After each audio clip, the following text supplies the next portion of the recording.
ہم joint family system میں رہتے تھے۔ جب میرے چھوٹے چچا کی شادی ہوئی، میری چھوٹی چچی تو خوبصورت تھی ہی، لیکن اس کی چھوٹی بہن روشنی چچی کو بھی خوبصورتی کی دوڑ میں بہت پیچھے چھوڑ گئی تھی، اور وہ ابھی تک کنواری تھی۔ جب میں نے شادی میں اسے پہلی بار دیکھا تو میں بے ساختہ اس پر اپنا دل ہار بیٹھا۔ یوں سمجھ لیں کہ اسے دیکھنے کے بعد میری راتوں کی نیندیں اڑ چکی تھی۔ اور جب شادی کے بعد پہلی بار وہ ہمارے گھر اپنی بہن سے ملنے کے لیے آئی تو اس دوران ہی میں نے ہمت کر کے اس سے تھوڑی بہت ہیلو ہائی کرنا شروع کر دی، جس کا مجھے بہت اچھا رسپانس ملا۔ اب میرا حوصلہ پہلے کی نسبت کافی بڑھ چکا تھا، اور پھر جب دوبارہ 1 مہینے بعد ہی وہ پھر سے کچھ دن قیام کے لیے ہمارے گھر آئی تو میں نے مزید ہمت کرتے ہوئے اس سے اپنی محبت کا اظہار کر دیا۔ لیکن تب میری خوشی کی انتہا نہ رہی جب روشنی نے بھی کھلے دل سے میرے پرپوزل کو قبول کر لیا، اور مزید اس نے مجھے یہ بھی کہا کہ جب میری آپ سے پہلی ملاقات ہوئی تھی مجھے بھی آپ سے مل کر بہت اچھا لگا تھا، اور دل میں ایک بے قراری سی تھی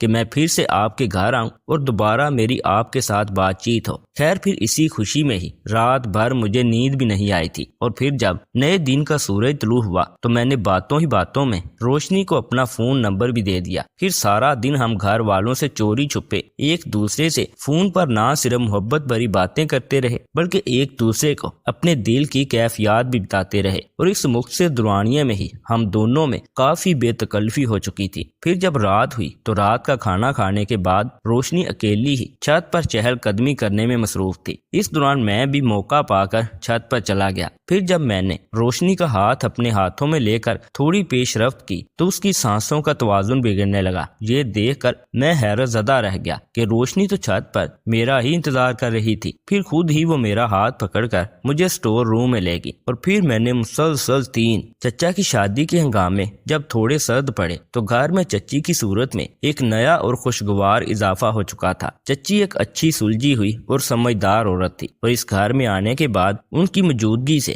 ہم سب کو ایک الگ رونق محسوس ہوتی تھی۔ ہمارا جوائنٹ فیملی سسٹم تھا، اور ابو 2 ہی بھائی تھے، جبکہ ابو چچا سے کافی بڑے تھے، یعنی اتنے بڑے تھے کہ ابو کی اولاد بھی جوان ہو چکی تھی۔ میں سب سے بڑا تھا، مجھ سے چھوٹی میری 2 بہنیں اور پھر ایک بھائی تھا، جبکہ چچا کی شادی تھوڑا سا لیٹ ہوئی تھی اور وہ تقریباً 35 سال کی عمر میں دولہا بنے تھے۔ ان کی بیگم بھی تقریباً 30-32 برس کی تھی۔ چاچی کو میری امی اور دادی نے مل کر ہی پسند کیا تھا، اور چچا کے معیار کے مطابق انہوں نے یہ رشتہ طے کیا تھا۔ شادی خوب دھوم دھام سے ہوئی تھی، اور ہم سب نے شادی کو بہت انجوائے کیا تھا۔ چچی کے گھر میں آنے کے بعد ایک عجیب رونق محسوس ہو رہی تھی۔ اب چونکہ شادی ہو چکی تھی، اور اکثر شادی کے بعد جس طرح دلہا دلہن ہنی مون پر جاتے ہیں تو چچا اور چچی کا بھی یہی پلان تھا۔ انہوں نے ہنی مون کے لیے شمالی علاقہ جات کو منتخب کیا تھا، اور شادی کے 1 ہفتے بعد ان کی روانگی تھی۔ کل صبح انہوں نے روانہ ہونا تھا تو چچی کے میکے سے ان کی والدہ، بہن اور بھائی ملنے کے لیے آئے تھے۔ میں چونکہ گھر کا بڑا لڑکا تھا، اسی وجہ سے اکثر کاموں کے لیے مجھے ہی بلایا جاتا تھا۔ جب چچا کے سسرال والے آئے تو امی نے مجھے ہی آواز دے کر چائے کا سامان لانے کے لیے کہا۔ میں اس وقت اپنے دوستوں کے ساتھ باہر جانے کا پلان بنائے بیٹھا تھا، لیکن امی کی آواز نے سارا معاملہ خراب کر دیا، اور بادل ناخواستہ مجھے چچا کے سسرالیوں کی خدمت کے لیے بازار جانا پڑا۔ میرے واپس آنے تک امی چائے بنا چکی تھی، اور تب مجھے انہوں نے مدد کے لیے ساتھ آنے کا کہا۔ میں سامان اٹھا کر امی کے پیچھے پیچھے جیسے ہی چچا کے کمرے میں داخل ہوا تو سامنے ہی میری نگاہ ایک خوبصورت اور پری چہرہ لڑکی پر پڑی۔ ایک لمحے کے لیے میں ٹھٹک سا گیا تھا۔ وہ بے حد خوبصورت تھی، اور اس کی شکل چچی سے ملتی جلتی تھی، لیکن وہ چچی سے زیادہ خوبصورت تھی۔ تبھی میری پہلی نگاہ اس پر ٹھہر سی گئی تھی، لیکن پھر میں نے اپنی نگاہوں کا زاویہ بدلا اور سلام کر کے عجلت میں ٹرے وہیں پر رکھ کر باہر آ گیا۔ دل ہی دل میں سوچنے لگا، یقیناً وہ چچی کی بہن ہی ہے، وہ کتنی خوبصورت تھی۔ پھر یاد آیا، ارے اگر چچا کو میری ان سوچوں کا پتہ چل گیا تو وہ بہت ڈانٹیں گے۔ تبھی مجھے اپنے دوست کا فون آ گیا جو باہر کھڑے مجھے بلا رہے تھے، اور میں سب کچھ بھلا کر ان کے ساتھ باہر آؤٹنگ کے لیے نکل کھڑا ہوا۔ اور جب رات کو گھر لوٹا تب تک مہمان جا چکے تھے، لیکن گھر آتے ہی مجھے پھر سے چچی کی بہن کا چہرہ یاد آیا تو میں گنگناتا ہوا اسی کے بارے میں سوچتا اپنے بستر پر نیم دراز ہو گیا۔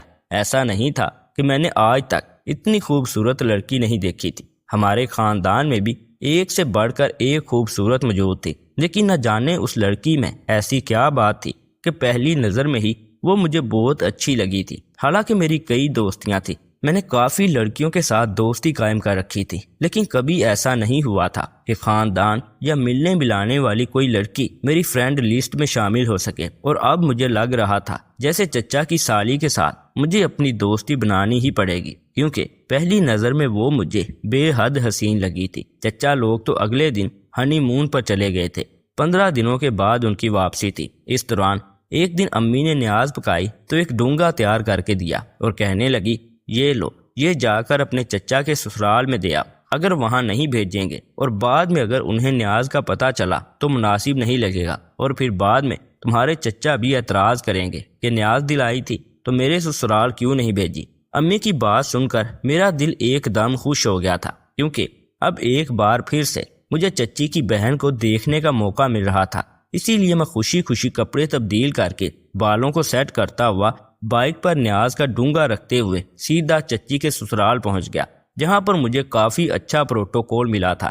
چچی کی والدہ نے بڑے اچھے سے میرا استقبال کیا اور پھر کچھ ہی دیر میں چچی کی بہن میرے لیے چائے اور دیگر سامان لے کر آ گئی۔ حالانکہ میں تکلف کا پہلے ہی منع کر چکا تھا، لیکن پھر بھی انہوں نے اپنے طور پر میرے لیے اہتمام کیا۔ اتنی دیر میں اذان کی آواز سنائی دینے لگی تو چچی کی والدہ نماز پڑھنے کے لیے اٹھ گئی، جبکہ اب میں اور چچی کی بہن اس کمرے میں اکیلے تھے۔ تبھی میں نے اس سے کہا، آپ بہت خوبصورت ہیں، آج تک کبھی میں نے اتنی خوبصورت لڑکی نہیں دیکھی۔ میری بات سن کر اس نے بے ساختہ اپنے سر کو کھٹکا کہ اس کا دوپٹہ ایک سائڈ پہ گر گیا اور کھلے گریبان میں سے اس کا حسن جھانکتا ہوا دکھائی دینے لگا۔ اس کی بڑی بڑی آنکھوں میں کاجل تھا، جبکہ ہونٹوں پر گلابی سی لپسٹک جو بالکل نامحسوس سے انداز میں لگی ہوئی تھی۔ میں اس کی طرف دیکھتا ہی رہ گیا اور حیرت انگیز طور پر اس نے میری اس بے باکی کا بالکل بھی برا نہیں منایا تھا۔ وہ بہت بے باک انداز میں بیٹھی ہوئی تھی۔ وہ ہماری پہلی باقاعدہ ملاقات تھی جس میں ہم ایک دوسرے کو جاننے لگے تھے اور آنکھوں ہی آنکھوں میں ایک دوسرے سے بات کرنے لگے تھے۔ اس دن میرے جذبات الگ ہی ڈھنگ میں بہکنے لگے تھے۔ چچا چچی تو 15 دن کے بعد واپس لوٹ آئے تھے اور اب اکثر ہی چچی کی بہن کسی نہ کسی بہانے سے یہاں پر موجود ہوتی۔ میں خود بھی آج کل زیادہ تر گھر پر رہنے لگا تھا، کیونکہ مجھے پتہ ہی نہیں ہوتا تھا کہ کب وہ آئے گی اور کب ہماری ملاقات ہوگی۔ آج بھی میں جب سو کر اٹھا تو دن کے 12 بج رہے تھے۔ چچی کے کمرے سے باتوں کی آوازیں آ رہی تھی تو میں بے اختیار کمرے میں داخل ہو گیا۔ سامنے ہی چچی بیٹھی ہوئی تھی اور ان کی بہن بیڈ پر نیم دراز حالت میں لیٹی ہوئی تھی۔ وہ اس طرح لیٹی تھی کہ اس نے دوپٹہ نہیں لے رکھا تھا اور بڑا گلا اس کے حسن کو ظاہر کر رہا تھا، جبکہ میں بغیر اجازت اندر داخل ہونے پر شرمندہ ہو گیا تھا اور مجھے لگا تھا کہ چچی کی بہن اس بات کا غصہ کرے گی، لیکن وہ بالکل ایسے ہی رہی جیسے یہ سب کچھ معمول کا حصہ ہو اور میں اس کے لیے کوئی اجنبی نہ ہوں۔ تبھی اس کے حسن سے نظریں چراتے ہوئے میں نے چچی سے کہا، چچی آپ کیسی ہیں؟ کمرے کے باہر سے گزر رہا تھا تو سوچا آپ سے ملتا چلوں۔ میں نے چچی سے کہا تو وہ مسکرا دی اور کہنے لگی، میں بالکل ٹھیک ہوں، آؤ بیٹھو، تم اور روشی بیٹھ کر باتیں کرو، میں ذرا کچن دیکھوں، تھوڑی دیر کے لیے روشنی کو کونپنی دے دو۔ چچی نے ایک دم اٹھتے ہوئے مجھے کہا تو میں ایسے بیٹھ گیا جیسے چچی کے کہنے پر ہی وہاں بیٹھنا پڑ گیا ہو، ورنہ میرا دل تو اندر سے بلیوں کی طرح اچھل رہا تھا اور مجھے اس وقت چچی کا یہ کہنا بہت اچھا لگا تھا۔ تبھی میں وہیں پر ڈریسنگ ٹیبل کے کنارے پر ٹک گیا اور چچی کی بہن کو دیکھتے ہوئے کہنے لگا، میں کافی دنوں سے آپ کا منتظر تھا، لیکن آپ آئی نہیں، اتنے دن کیوں لگا دیے؟ جبکہ میری بات سن کر اس نے اپنی بڑی بڑی آنکھیں اٹھا کر مجھے شکوہ کنان نظروں سے دیکھا اور کہنے لگی، میں بھی تو اسی انتظار میں تھی کہ شاید مجھ سے ملنے کی بے قراری میں آپ میری طرف بڑھ آئیں، لیکن آپ تو مجھ سے ملنے آئے ہی نہیں۔ لیکن جب انتظار طویل ہو گیا اور مجھے اپنے دل پر اختیار نہیں رہا تو میں چلی آئی۔ اس کی بات سن کر میں سمجھ چکا تھا کہ آگ دونوں طرف برابر کی لگی ہوئی ہے۔ اگر میں اسے پسند کرنے لگا ہوں تو وہ بھی مجھے پسند کر رہی ہے۔ حیرت انگیز طور پر اس نے ابھی تک اپنا دوپٹہ نہیں لیا تھا اور وہ بالکل اسی انداز میں لیٹی ہوئی تھی جیسے چچی کی موجودگی میں لیٹی تھی۔ اس بات نے مجھے یہ اعتماد دیا تھا کہ وہ لڑکی مجھ پر اعتماد کرنے لگی ہے اور مجھے اپنا سمجھنے لگی ہے، لیکن مجھے نہیں معلوم تھا کہ وہ در حقیقت کیا چاہتی ہے اور اندر سے وہ کیا ہے۔ تبھی میں کافی دیر اس کے ساتھ باتیں کرتا رہا اور ادھر ادھر کی باتوں کے دوران ہماری کافی اچھی انڈرسٹینڈنگ ہو چکی تھی۔ چچی تو کچھ دیر کے بعد واپس آ گئی تھی اور اب ان کے ہاتھ میں چائے کے ساتھ ساتھ کچھ دوسرا سامان بھی تھا۔ میں بھی چچی کے قریب بیٹھ کر وہ کھانے لگا اور کافی دیر بعد جب میں کمرے سے باہر نکلا تو سامنے ہی اماں کی خون خوار نظروں کا سامنا کرنا پڑ گیا۔ میں ایک دم اماں سے نظریں چرا گیا، لیکن اماں نے مجھے آواز دے لی، ذیشان بیٹا ادھر آؤ، مجھے تم سے کچھ ضروری بات کرنی ہے۔ اماں کی آواز سن کر میں تھوڑا سٹپٹا سا گیا تھا، کیونکہ میں جانتا تھا کہ اماں کیا کہیں گی۔ اماں کے تیور کچھ ایسے ہی لگ رہے تھے، تبھی ڈرتا ہوا میں ان کے پاس گیا اور کہا، جی اماں آپ نے بلایا تھا۔ اماں اس وقت دھلے ہوئے کپڑوں کو طے کر رہی تھی، مجھے سامنے بیٹھنے کا اشارہ کیا اور پھر بڑے مصروف سے انداز میں کہنے لگی، ذیشان بیٹا، میں نے تمہاری تربیت بہت اچھے انداز میں کی ہے، ہمیشہ عورت کی عزت کرنا سکھایا ہے، اور میں یہی چاہوں گی کہ تم کبھی بھی میرے دیے ہوئے سبق کو بھولو نہیں۔ لیکن میں آج کل دیکھ رہی ہوں کہ تم اپنی چچی کی بہن کے کچھ زیادہ ہی ارد گرد گھوم رہے ہو۔ میں کسی کے بارے میں کوئی بات نہیں کرنا چاہتی، لیکن وہ لڑکی مجھے کچھ ٹھیک نہیں لگتی، نہ جانے کیا بات ہے۔ مجھے اس کا انداز بہت بے باک لگتا ہے، اور کبھی کبھی تو یوں لگتا ہے کہ جیسے وہ جو کچھ ہے ویسی دکھائی نہیں دیتی۔ وہ تمہاری چچی سے بہت مختلف ہے، اور میں نہیں چاہتی کہ تم اس کی محبت کے جال میں قید ہو کر رہ جاؤ۔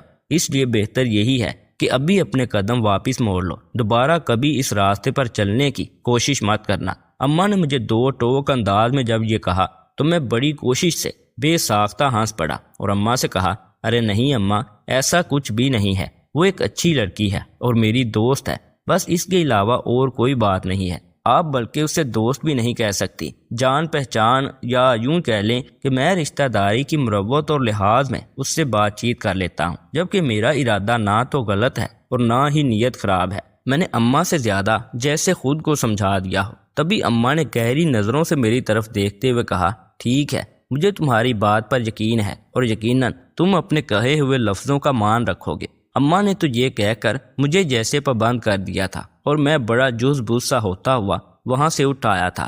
کچھ دن تو چچی کی بہن سے ملاقات ہی نہیں ہوئی، اور میرا دل بھی تھوڑا اس کی طرف سے اداس ہو رہا تھا۔ تبھی آج چچی کہنے لگی، ذیشان میری بات سنو، میرا ایک کام کر دو گے؟ چچی نے بڑی لجاجت سے مجھے کہا تو میں فوراً بولا، جی چچی آپ بولیں تو صحیح، میں کر دوں گا، آپ کو پوچھنے کی کیا ضرورت پیش آ گئی؟ تو چچی کہنے لگی، ذیشان دراصل ہمارے خاندان میں ایک فوتگی ہو گئی ہے، اور اماں ابا کو دوسرے شہر جانا پڑ گیا ہے۔ تبھی روشنی گھر میں اکیلی ہے، تو میں نے اسے کہا ہے کہ کچھ دن ہمارے پاس آ کر رہ لو، کیا تم گھر سے روشی کو پک کر لو گے؟ چچی نے بڑی لجاجت بھرے انداز میں مجھے یہ کہا تو میں نے اپنے چہرے کے تاثرات کو بڑا کنٹرول کر کے انہیں جواب دیا اور کہا، جی بالکل چچی، میں اسے لے آتا ہوں، آپ اسے فون کر دیں، وہ تیار رہے۔ جبکہ اندر ہی اندر میں بے حد خوش تھا، کیونکہ آج کتنے دنوں کے بعد روشی کو دیکھنے اور ملنے کا موقع مل رہا تھا، اور موقع بھی تنہائی کا تھا، اسی لیے میں بے انتہا خوش ہو رہا تھا۔ تبھی چچی کہنے لگی، وہ تیار ہے، تم جا کر اسے لے آؤ، اور دیکھو بائک دھیان سے چلانا۔ چچی نے مجھے تاکید کی تو میں سر ہلاتا ہوا فوراً باہر نکل گیا اور چچی کے گھر کی طرف روانہ ہو گیا۔ 10 منٹ کے بعد ہی میں گھر کے دروازے پر کھڑا تھا، اپنے بالوں کو ایک بار پھر سیٹ کیا اور بیل بجائی۔ چچی کی بہن اندر سے آئی تو اس وقت اس نے بہت بڑے گلے کی قمیض پہن رکھی تھی، جبکہ دوپٹے نام کا کوئی نام و نشان تک نہیں تھا۔ ٹراؤزر کے نام پر اس نے کوئی کیپری ٹراؤزر پہن رکھا تھا، جس میں سے آدھی پنڈلیاں صاف نظر آ رہی تھی، اور قمیض بھی سلیو لیس تھی۔ مجھے یہ لباس تھوڑا غیر مناسب سا تو لگا، لیکن میں نے اسے کچھ کہا نہیں، کیونکہ یہ اس کا ذاتی معاملہ تھا۔ تبھی وہ کہنے لگی، آپ اندر آ جائیں، میں چائے بناتی ہوں۔ اس کے انداز میں لگاوٹ تھی، یوں جیسے وہ مجھے کسی بات کی دعوت دے رہی ہو۔ لیکن نہ جانے کیا ہوا، ایک دم سے ایسے موقع پر مجھے اماں کی بات یاد آ گئی، اور میں نے فوراً نہ میں سر ہلا دیا اور کہا، ارے نہیں، چچی گھر پر انتظار کر رہی ہوں گی، ان کی تاکید تھی کہ جلدی آنا، آپ اپنا سامان لے آئیں، ہم نکلتے ہیں۔ میں نے یہ کہتے ہوئے اپنا رخ موڑ لیا، جبکہ وہ حیرت سے مجھے دیکھتی اندر چلی گئی اور چند منٹوں میں ہی اپنا سامان لے کر باہر آ گئی۔ اب کی بار اس نے لباس تبدیل کر لیا تھا، اور مجھے یہ بات کافی حیران کن لگی تھی۔ کچھ ہی دیر میں ہم واپس گھر پہنچ چکے تھے، جہاں پر چچی پہلے ہی اس کی منتظر تھی، اور میں اپنے کمرے میں آ کر لیٹ چکا تھا۔ اس وقت نہ جانے کیوں مجھے بار بار اس بات کا افسوس ہو رہا تھا کہ کاش ایک بار تو اندر چلا جاتا، تنہائی میں ملنے کا موقع مل رہا تھا، ایک بار جا کر دیکھتا تو صحیح۔ لیکن نہ جانے کیا بات تھی، اس وقت موقع پر مجھے اماں کی بات یاد آ گئی اور میں اپنے قدم موڑ چکا تھا۔ تبھی میں نے سوچ لیا تھا کہ میں روشی کو کچھ نہ کچھ تحفہ دوں گا تاکہ اسے میری محبت کا اندازہ ہو اور وہ جان سکے کہ میں اسے کتنا چاہنے لگا ہوں۔ اور کچھ مجھے اس بات کا بھی خدشہ تھا کہ کہیں میرے انکار نے روشی کو دکھ نہ پہنچایا ہو اور وہ مجھ سے ناراض نہ ہوگی ہو۔ اسی لیے اسی دن شام کو جا کر میں اس کے لیے ایک بہت خوبصورت سا ڈیزائنر ڈریس لے کر آیا، اس کے ساتھ کی میچنگ جیولری بھی لایا تھا۔ اور جب رات کو مجھے موقع ملا، جس وقت روشی کھانے کے بعد چھت پر واک کرنے کے لیے گئی، تو میں نے وہ تحفہ اسے تھما دیا اور اپنی آج کی حرکت پر معذرت کی، جبکہ وہ کھلے دل سے مسکرا دی اور کہنے لگی، مجھے برا نہیں لگا بلکہ اچھا لگا کہ آپ نے موقع کا فائدہ نہیں اٹھایا بلکہ سمجھداری کا ثبوت دیا۔ میں شاید نادانی کر رہی تھی لیکن آپ نے عقل مندی کا مظاہرہ کیا۔ روشی کی بات سن کر میرا دل کھل اٹھا تھا اور اسی وقت ہم رات کے اس پہر کھلے آسمان کے تلے کافی دیر تک واک کرتے رہے۔ روشی کو میرا تحفہ بہت پسند آیا تھا اور اس نے میری چوائس کی کھلے دل سے تعریف کی تھی۔ اسی لیے اگلے 2 دن کے بعد میں پھر سے اس کے لیے بہت خوبصورت جیولری سیٹ تحفے میں لے کر آیا تھا۔ یہ اچھا خاصا مہنگا سیٹ تھا اور مجھے روشی کی شایان شان لگا تھا، جسے دیکھ کر اس کی آنکھوں کی چمک بڑھ گئی تھی اور اس نے اسی وقت جب وہ سیٹ پہن کر دکھایا تو اس کی گردن چمکنے لگی تھی اور میں حیرت سے مبہوت ہو کر اسے دیکھ رہا تھا۔ روشنی نے میرا شکریہ ادا کیا اور اپنے سامان میں جا کر اسے رکھ دیا۔ روشی کو اس گھر میں آئے ہوئے 3 دن ہو چکے تھے جب ایک رات اچانک میری آنکھ تقریباً 3 بجے کے قریب کھلی۔ مجھے بے تحاشا گھبراہٹ ہو رہی تھی اور اسی وقت پیاس محسوس ہو رہی تھی۔ میں اپنے کمرے سے باہر نکلا تو مجھے کوئی سایہ سیڑھیوں کی طرف جاتا ہوا دکھائی دیا۔ میں حیران ہوا کہ اس وقت اوپر کون جا رہا ہے، لیکن سمجھ نہیں پایا کیونکہ سب تو اپنے اپنے کمروں میں سو رہے تھے۔ میں نے سیڑھیوں میں جا کر دیکھا تو روشی چھت کی طرف جاتی ہوئی دکھائی دی۔ مجھے بہت حیرت ہوئی کہ یہ اس وقت چھت پر کیا کرنے جا رہی ہے، لیکن پھر کچھ سوچ کر میں اس کے پیچھے چھت پر چلا آیا، لیکن ساری چھت پر مجھے وہ کہیں پر بھی دکھائی نہیں تھی۔ اور تبھی میری نگاہ سٹور کے بند دروازے پر پڑی۔ میں سمجھ گیا کہ یقیناً وہ سٹور میں گئی ہے، لیکن اس کا سٹور میں کیا کام تھا؟ اس سوچ نے مجھے متجسس کر دیا اور بے ساختہ میرے قدم سٹور کی طرف بڑھتے گئے۔ سٹور کے دروازے پر ہاتھ رکھا تو وہ دروازہ اندر سے بند تھا۔ میں نے کان لگا کر جیسے کچھ سننے کی کوشش کی ہو، لیکن مجھے کوئی آواز سنائی نہیں تھی۔ تب میں سوچنے لگا کہ یہیں پر رکوں یا پھر نیچے چلا جاؤں، لیکن پھر مجھے یہ بات مناسب نہیں لگی اور میں نیچے اتر آیا اور اب روشی کا انتظار کرنے لگا تھا کہ کب وہ نیچے اتر کر آتی ہے۔ میں دیکھنا چاہتا تھا کہ آخر وہ چھت پر کیا کرنے گئی تھی۔ تقریباً 2 گھنٹوں کے بعد روشنی نیچے اتر آئی تھی۔ اس وقت اس کے چہرے پر عجیب سی جگمگاہٹ دکھائی دے رہی تھی اور وہ اپنے آپ میں مسکراتی ہوئی اس کمرے میں داخل ہو گئی جو چچی نے اسے رہنے کے لیے دیا ہوا تھا۔ اور میں روشی کے اس عمل سے بے تحاشا الجھ چکا تھا۔ سمجھ نہیں آ رہی تھی کہ وہ اوپر چھت پر کیا کرنے گئی تھی، کیوں گئی تھی۔ اسی لیے اپنی سوچوں میں الجھتا ہوا میں واپس بستر پر آ گیا، لیکن اب میری آنکھوں سے نیند کوسوں دور ہو چکی تھی اور میرے سامنے ایک ہی سوال بار بار چکرا رہا تھا کہ آخر اوپر سٹور روم میں روشی کا کیا کام تھا۔ اگلی رات بھی اسی طرح ہی ہوا اور پھر اس سے اگلی رات بھی ایسے ہی میں نے روشی کو چھت پر جاتے ہوئے دیکھا۔ اب تو مجھ سے رہا نہیں گیا تھا۔ میں آج پھر اس کا پیچھا کرتے ہوئے چھت پر پہنچ چکا تھا اور دروازے پر ہاتھ رکھ کر اسے کھولنے کی کوشش کی تو حیرت انگیز طور پر دروازہ کھل گیا تھا۔ جیسے ہی میں نے دروازہ کھولا تو سامنے کا منظر دیکھ کر میرے ہوش اڑ گئے، کیونکہ اس وقت روشی نہ صرف بنا دوپٹے کے بلکہ قمیض یعنی ناقابل بیان حد تک کھلے عام بیٹھی ہوئی تھی اور سامنے ہی اس نے لیپ ٹاپ آن کر کے رکھا ہوا تھا اور وہ کسی سے ویڈیو کال پہ بہت ہنس کر باتیں کر رہی تھی۔ مجھے اس طرح اچانک اندر آتا ہوا دیکھ کر اس کے تو جیسے ہوش ہی اڑ چکے تھے۔ اس نے آگے بڑھ کر تیزی سے خود کو ڈھانپا اور مجھے کہنے لگی، ذیشان آپ یہاں پر؟ اتنی دیر میں وہ لیپ ٹاپ کی سکرین بند کر چکی تھی، لیکن میں لیپ ٹاپ پر ایک مرد کا چہرہ دیکھ چکا تھا۔ تبھی میں نے روشی سے کہا، مجھے یقین نہیں آ رہا کہ تم اتنی گھٹیا ہو سکتی ہو کہ راتوں کو اٹھ کر غیر مردوں سے باتیں کرتی ہوگی، انہیں اپنے حسن کے جلوے دکھاتی ہوگی۔ آخر تم یہ سب کیسے کر سکتی ہو؟ جبکہ میری بات سن کر وہ کہنے لگی، میں نے آپ کے ساتھ کیا کیا ہے؟ نہ تو میں نے آپ کے ساتھ کوئی محبت کے پیمان باندھے ہیں اور نہ ہی آپ کو کوئی آس امید دلائی ہے۔ اگر آپ دل ہی دل میں خود اتنا کچھ سوچ کر بیٹھے ہیں تو یہ آپ کی غلط فہمی ہے۔ مجھے کٹہرے میں کھڑا کرنے سے پہلے خود اپنے گریبان میں جھانکے۔ ویسے بھی میں اگر مردوں کو دوست رکھتی ہوں تو اس میں آپ کو کیا مسئلہ ہے؟ یہ میرا ذاتی معاملہ ہے۔ میں ان سے تحفے تحائف لیتی ہوں تو وہ میری ضرورت ہے، اور اسی سے ہی میں اپنا یہ لگژری لائف سٹائل قائم رکھے ہوئے ہوں، ورنہ آپ تو جانتے ہی ہیں کہ ابا کی تنخواہ میں کتنا گزارا ہو سکتا تھا۔ اور پھر میں اگر خوبصورت ہوں، حسین ہوں، تو مردوں کی تعریف کسے بری لگتی ہے؟ آپ نے بھی میری تعریف کی تھی اور میں نے بھی یہی سوچا تھا کہ آپ اچھے انسان ہیں، اسی لیے آپ سے دوستی کر لی، لیکن آپ تو سر کو ہی چڑھ آئے ہیں۔